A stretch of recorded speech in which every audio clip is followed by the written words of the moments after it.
Les disputes en couple pendant les fêtes, hein. Il suffit qu'il y ait déjà des étincelles dans le couple, ça vient mettre le feu à la baraque. Et parfois, c'est même des prétextes de disputes. Que ce soit que tu n'aies pas envie de voir ta famille, ta belle famille, peu importe, et tu vas aller, peut-être t'en es déjà malade avant même d'y aller. Et si cette fois-ci, ça se passait autrement? Et si c'était l'occasion d'apprendre à faire autrement? Et si c'était l'occasion d'être en mode observatrice, observateur à ce repas? Donc deux possibilités. C'est que une personne avec qui ça va pas dans ce repas. Déjà, qu'est-ce qui fait que ça va pas? Dis-moi, oula, c'est une longue histoire. Qu'est-ce qui fait que ça va pas? Qu'est-ce qui te blesse là-dedans, dans cette situation? Pourquoi je te dis ça? Parce que quand on essaye de reprendre notre part dans notre vie, notre responsabilité, et ben, souvent ce qui vient nous embêter, c'est un truc qui nous appartient. C'est juste que l'autre vient nous appuyer dessus. Est-ce que ça veut dire qu'il faut accepter tout? Pas du tout. Il y a à apprendre à mettre des limites avec l'autre, évidemment, dans le respect de toi déjà, hein, que ce soit dans ton couple ou à l'extérieur, évidemment. Et là, on est dans l'affect, dans ces fêtes-là, on est dans l'affect. Il y a tout qui prend des proportions incroyables. Et quand on est en mode observatrice, c'est peut-être déjà de se rappeler que l'autre parle de lui. Il ne parle pas de toi, il parle de lui. C'est ses projections. Après, la façon dont ça te touche, ça t'appartient. Et tu peux le changer. Donc déjà, ce que tu peux faire pour mettre un peu de distance, c'est faire un miroir de ce que te dit l'autre, qui vient te toucher, où tu vas peut-être exploser, ou te fermer, ou bouder, ou te gâcher la soirée, juste parce que quelque chose d'extérieur, un propos, un comportement, va venir, en fin de compte, te gâcher le truc. C'est comme si qu'à ce moment-là, tu vis ta vie par procuration de l'autre. Et donc, première chose pour, en tout cas, une idée, une invitation à expérimenter autre chose. Parce que faire la même chose d'un truc qui ne marche pas, on sait que ça ne marche pas. Ça ne vient pas de moi, ça vient d'Einstein. Donc, autant apprendre à faire autrement. Ça peut nous aider. Mais parfois, on a besoin de quelques bafounettes pour comprendre. Je plaisante, même si c'est pas rigolo, mais vaut mieux qu'on rigole un petit peu, je crois. La vie, elle n'est pas simple. Et donc, cet autre qui vient, fais-lui juste un miroir de ce qu'il ou elle dit. Parce au fond, de quoi a besoin cette personne? Tu vas me dire, mais je m'en fous royal. De quoi elle a besoin? Oui, il a besoin. Tout comme toi. De quoi tu as besoin quand tu parles à quelqu'un, à ton partenaire, à quelqu'un, à n'importe qui d'ailleurs, et particulièrement à quelqu'un qui compte? Est-ce que tu n'as pas besoin d'être entendu? Est-ce que c'est pas ça? Besoin d'être entendu? Besoin d'être écouté? Besoin d'être comprise? Est-ce que tu as besoin qu'on te donne un aval, qu'on soit d'accord avec toi? Je crois pas. Cette personne, c'est la même chose. Et donc, si déjà tu lui fais juste un miroir et tu l'écoutes, ça va créer déjà une distance et puis tu vas avoir le temps aussi, toi, de pas aller laisser la part de toi blessée, parce que s'il y a une résonance et qu'il y a une part de toi blessée, l'autre est un révélateur. Réagir, soit en agressant, soit en se refermant, soit en s'immobilisant, mais en tout cas en étant en mode guerre, en mode contre-attaque, quel que soit le mécanisme que tu as mis en place dans ta vie pour te protéger. Petite, sauf qu'il n'a plus lieu d'être aujourd'hui.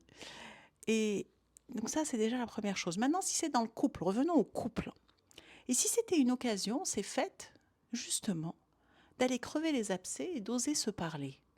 Autrement, pas comme d'habitude. C'est quoi d'habitude?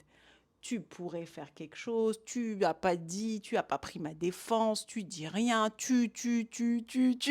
Les tu qui tuent le couple. Tu as un tu qui sort de ta bouche, tu le prends, tu le mets à la poubelle et tu dis stop, stop le tu. Le tu, il tue la relation. Il la massacre, il nous fait en mode réactivité et on fait le ping-pong, pam, pam, pam, pam, pam. Et on s'arrête pas. On dit des choses qu'on pense pas. À peine la parole elle est sortie qu'on a envie de la reprendre parfois ou pas après. Et donc, euh, peut-être que c'est l'occasion d'apprendre à se parler autrement. Comment? Si tu ne me connais pas, moi je suis thérapeute de couple imago. C'est une approche que j'aime beaucoup parce qu'elle nous fait, c'est une philosophie de vie, elle nous fait revoir les choses de la relation. On apprend à relationner autrement. Que ce soit avec notre partenaire, avec nos enfants, avec avec tout le monde. Et on part de notre cœur. Je ne sais pas si tu as remarqué, j'ai ralenti le tempo sans vouloir le faire. C'est justement une façon d'apprendre à nous parler, pas du tout naturelle, qui descend de la tête, où on est là, la réactivité, les peurs, etc., au cœur. Et ça change tout. C'est comment? Déjà, premier truc, c'est que je demande à mon partenaire si c'est le moment de lui parler au moment où j'ai envie de lui parler. Parce que souvent, on vient, on dépose notre truc, et après, notre partenaire, il n'est pas dispo à ce moment-là. Peut-être qu'il a l'air dispo, mais il est dans sa tête. Il ou elle, tu inverses, c'est la même chose. On pourrait juste lui dire, est-ce que c'est le moment de te parler? Et peut-être qu'il va te dire non. Dans ce cas, ok, à quel moment je vais pouvoir te parler? Est-ce que tu peux me donner un bout de ton temps? Et sa responsabilité, on est deux dans un couple, c'est de donner un moment. Alors pas dans l'immédiat, si tu as vu mon schéma de la tempête et la tortue, la tempête elle veut tout de suite. La tortue elle veut jamais. Et donc c'est top, un cercle vicieux. Ben là on va le casser le cercle vicieux, on va créer un cercle vertueux. Ton partenaire, s'il joue le jeu, s'il s'engage, le jeu, l'engagement, la responsabilité, c'est dans les 48 heures te donner un moment, de vous donner un moment. Et donc là, une fois qu'il y a le moment essentiel, on va apprendre à parler en jeu. Tu sais, par rapport à la soirée du réveillon ou à la soirée, peu importe, j'aimerais te partager comment je me sens. Est-ce que c'est possible pour toi de m'écouter? En fait, pas de chercher à faire une solution, mais juste de m'écouter. Et s'il a envie de jouer le jeu, même de te répéter tes mots, de faire un miroir, juste ça. Parce que toi aussi, comme chacun, a besoin d'être écouté, d'être entendu, voire. Et parle-lui de je, pas en tu, ne l'attaque pas. Je me sens, comment tu te sens? De quoi tu as besoin pour que ça se passe mieux? C'est fait. De quoi tu as besoin pour que peut-être vous soyez à nouveau une équipe de coéquipiers, pas, vous n'êtes pas en guerre, c'est pas une lutte de pouvoir. On peut repasser justement, grâce à cette autre façon de faire, dans un couple en conscience, où on est deux coéquipiers. Et on apprend à retisser un lien qui vient du cœur. Et on se regarde dans les yeux, parce qu'on ne se regarde plus quand on est en couple, on s'aperçoit. Prends un temps juste pour voir ton partenaire dans les yeux. Et avant de lui dire ce que tu as à lui dire, qui n'est pas facile pour toi, qui te blesse, qui te frustre, dis-lui une chose que j'aime chez toi. Tu vas me dire, ah, j'en ai pas, Abel. Cherche. Ou une chose pour laquelle j'ai envie de te dire merci.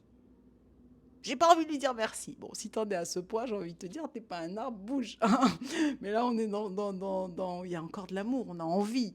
On a encore envie. On a encore envie de co-créer quelque chose ensemble. Et le couple est un magnifique espace pour ça. Donc si on récapitule, est-ce que c'est le moment de te parler? Tu parles, tu fais une appréciation, tu regardes dans les yeux, tu parles qu'en jeu, tu mets les tu à la poubelle et tu vois ce que ça donne. Expérimente et raconte-moi comment c'est. Parce que peut-être que c'est fait, c'est une occasion d'aller te rencontrer, d'aller voir qui tu es. Qu'est-ce qui fait bobo au cœur à ce moment-là, pour toi, dans ta vie? Prendre ta part, sortir du rôle de victime. Je ne dis pas que tu joues la victime, mais si jamais, j'ai beaucoup joué ce rôle dans ma vie. Et reprendre les rênes et ta part en apprenant à faire autrement. Si tu as envie d'aller plus loin, tu trouveras dans mes podcasts l'atelier d'Amel. Il y a des podcasts sur le couple. Il y a mon programme en ligne sur le couple en conscience avec l'approche Imago. Et puis plein d'autres choses que tu pourras voir sur l'atelierdamel.com. Mais en tout cas, je te souhaite de belles fêtes et peut-être que c'est une magnifique occasion de se reconnecter à soi et à l'autre et aux autres d'une autre façon. Et peut-être qu'à ce repas, ça peut être l'occasion de créer des liens en faisant juste des miroirs, en regardant dans les yeux, en se rappelant que l'autre parle de lui et peut-être d'être positif et d'aller voir la petite pépite qu'a cette personne et de lui dire. Et si c'était un moment de partage du cœur et d'amour? Je t'envoie beaucoup d'amour et beaucoup de douceur et rappelle-toi qui tu es et prends soin de toi. Et belle fête.